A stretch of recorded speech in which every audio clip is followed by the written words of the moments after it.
Salut tout le monde, j'espère que vous allez bien et on se retrouve dans cette vidéo pour un nouveau tuto Fimo. Voilà, ça fait longtemps que je n'en avais pas fait. Alors premièrement, je suis désolée d'avoir des petits yeux, en fait j'ai une infection. Donc voilà, c'est un peu chiant. Bref. Et dans ce tuto là, je vais vous montrer comment réaliser un petit bassin comme celui-ci. De toute façon, vous avez vu dans l'intro. Voilà, parce que j'avais envie de changer un petit peu de style. Voir ce que ça donne, j'avais très envie de faire une créa de ce genre là. Avec de l'eau et tout, voilà, j'avais très envie. Et du coup, j'ai décidé de vous en faire une vidéo.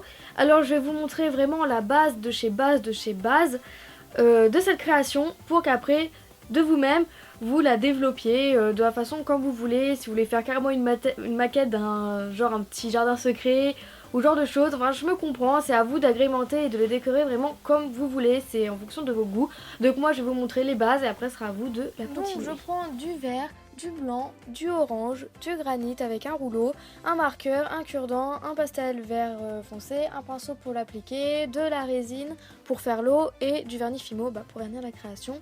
Et bien entendu ma lame que j'ai oubliée. Donc vous commencez par étaler un peu le granit, enfin la pâte couleur granit. Donc ça va être la couleur du bassin. Après vous prenez évidemment la couleur que vous voulez. Moi j'aime bien cet effet pierre. Et en fait vous aplatissez votre pâte pour avoir le fond du bassin. Donc vraiment pour l'épaisseur c'est comme vous voulez. Moi je l'ai fait pas trop fine pour pas qu'elle se déchire, mais je l'ai pas fait très épaisse non plus.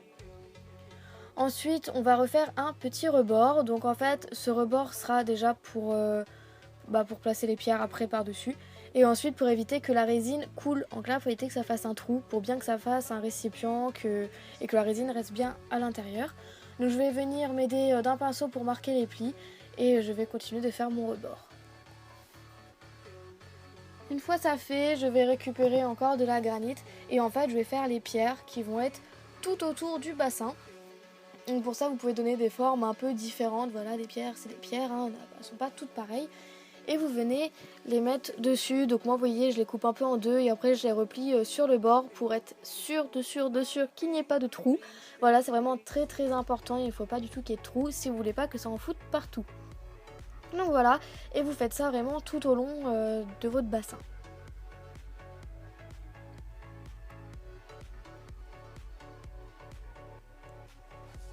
Une fois fini, vous allez le mettre de côté, voilà, vous mettez bien tous ensemble, vous collez bien tout et vous mettez ça de côté. Donc après, voilà, moi j'ai mis des pierres vraiment tout autour, mais après vous pouvez continuer votre bassin avec des pierres encore à côté, voilà, c'est vraiment comme vous voulez. Je vous montre vraiment les bases comme je vous l'ai dit. Et ensuite on va passer un peu à la déco, donc moi je rajoute des petites plantes vertes. Donc pour faire la première c'est vraiment simple, je fais des tout petits boudins que je viens aplatir. Et en fait je vais venir les poser entre deux pierres, voilà, et je vais mettre d'un cure-dent pour bien poser. Et je vais lui donner une petite forme pour pas que ce soit vraiment tout plat. Voilà, et après ça vraiment j'en mets plusieurs pour bien connaître l'aspect d'une plante.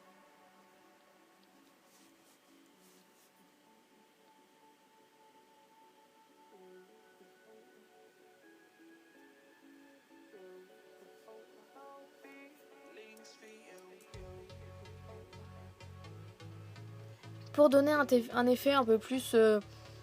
Enfin bref, je sais pas trop comment dire. Je vais juste venir appliquer un peu de pastel dessus pour donner différents tons. Voilà, après ça c'est vraiment facultatif, hein, c'est vraiment comme vous voulez.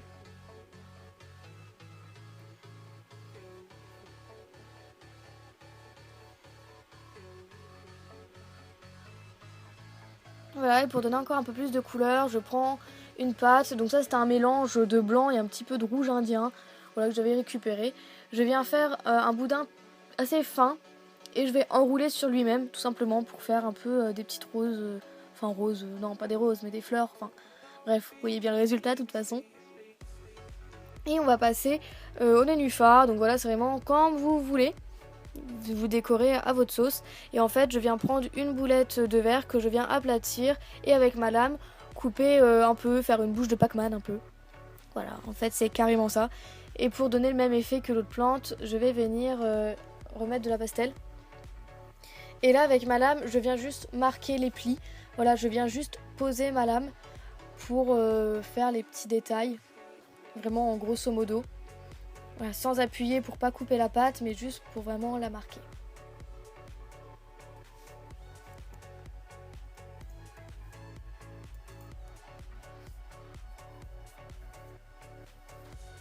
Voilà, vous posez, vous en faites autant que vous voulez. Moi j'en ai décidé d'en faire 2 parce que mon bassin n'est pas très grand. Et voilà, ça me convient.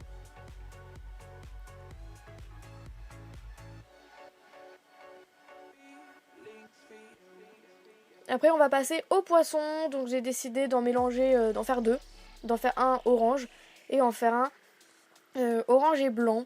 Voilà, après c'est comme d'habitude, prenez les couleurs que vous souhaitez. Et ensuite je viens déjà mélanger les pâtes. Et après on va pas très bien voir parce que c'est vraiment tout petit. Mais en fait ce que j'ai fait, c'est donner la forme, un boudin assez, je sais pas trop comment dire. Et en fait au bout j'ai coupé pour faire la queue. Là j'ai pas coupé, j'ai séparé, j'ai mis un coup de lame quoi. Et là je fais 2 boudins vraiment tout petits pour coller sur le côté. Pour faire les nageoires du poisson.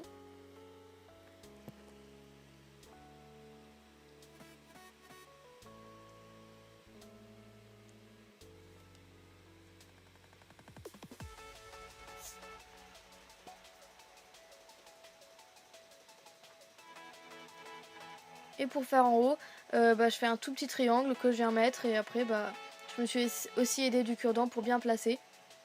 Voilà, donc si vous voulez faire les yeux, vous pouvez les faire en Fimo en faisant 2 petits points tout petits.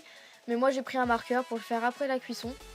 Donc voilà, on voit vraiment pas bien, je suis désolée, mais c'est tellement petit que j'ai galéré à filmer ça. Et ensuite vous placez dans le bassin. Donc moi j'en ai fait 2.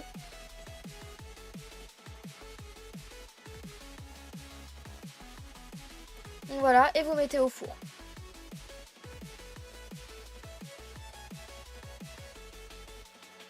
Une fois cuit, c'est là on va mettre la résine. Donc si j'utilise de la résine, c'est parce que c'est beaucoup plus transparent que la Fimo liquide, tout simplement. Voilà, je préfère répondre à la question maintenant parce que je sais que je vais la voir. Voilà, c'est parce que la Fimo liquide n'est pas transparente, ou du moins pas autant. Donc voilà, c'est pour ça et ça fait carrément mieux comme aspect pour faire de l'eau. Voilà, c'est carrément plus pratique. Donc je viens utiliser ma résine normalement en lisant bien la notice.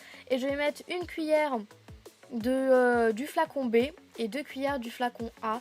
Voilà, j'ai déjà fait une vidéo sur la résine il y a des années maintenant, je peux dire, 1 ou 2 ans peut-être, je ne sais plus. Et vous mélangez bien dans un récipient, donc moi c'est un récipient en plastique, bref, peu importe. Et vous mélangez bien et doucement, parce qu'il faut éviter de faire des bulles d'air, parce qu'après c'est galère pour les enlever. Voilà, faut pas faire de bulles, donc c'est pour ça, allez-y vraiment doucement.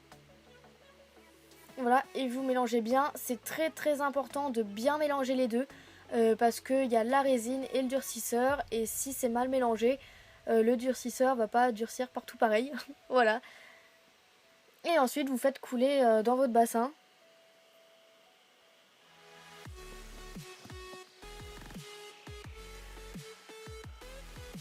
Tout en faisant attention de toujours pas faire de bulles d'air.